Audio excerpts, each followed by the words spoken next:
I've discovered a new hobby called fake etymology. Fake meaning made up, and etymology,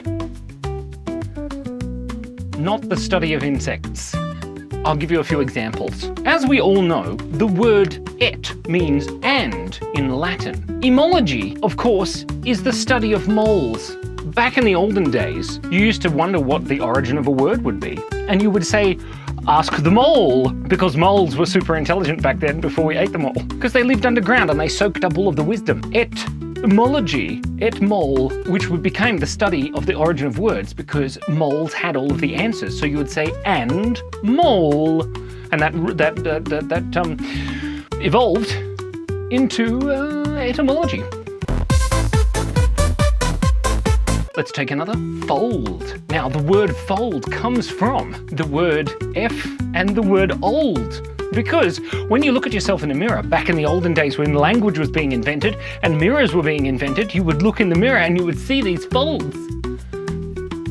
And you would say, old, old, without swearing, because back then they didn't have any swearing because it wasn't invented yet.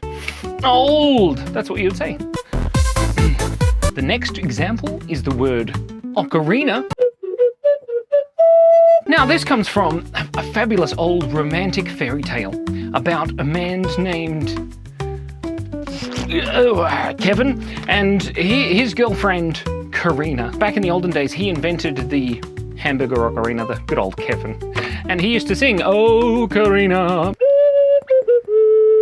And that's where it came from. Yeah, it's fake etymology. You can't argue with me. Wrapping, as in like wrapping paper, or I'm wrapping a present up for Christmas.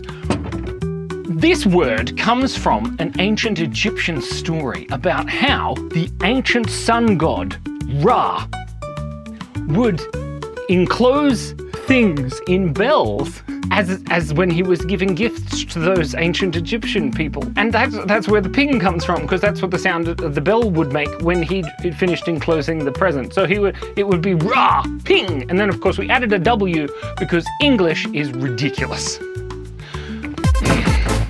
This word is the word warmth.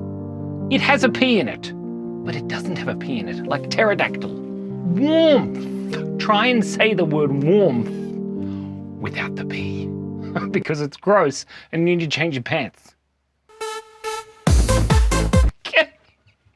Last but not least, the etymology of the fake etymology, or fake-etymology. Ooh, that's a dangerous word to say. It comes from the French, and the French, can be known to be lazy, just like everyone else on the planet. I'm not pointing at the French, come on. I think I only know one French person. Anyway, it comes from last, because they get to the end of whatever they're doing and then they couldn't be asked to do anything else. So that's where it comes from. Least, of course, is the one that is the least, meaning the one on the far to the left of the map, least, because France was on the right of the map because they were making the map and then they weren't wrong about the map. I feel like this has a lot of international political ramifications that I'm not dealing with correctly. Anyway, least.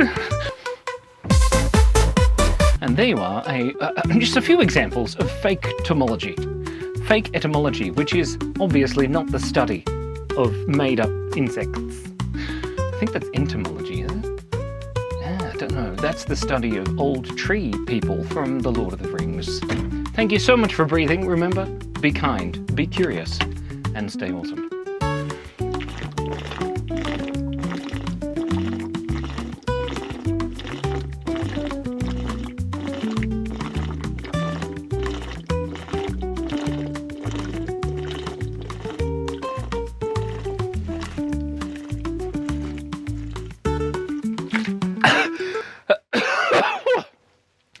Cheers.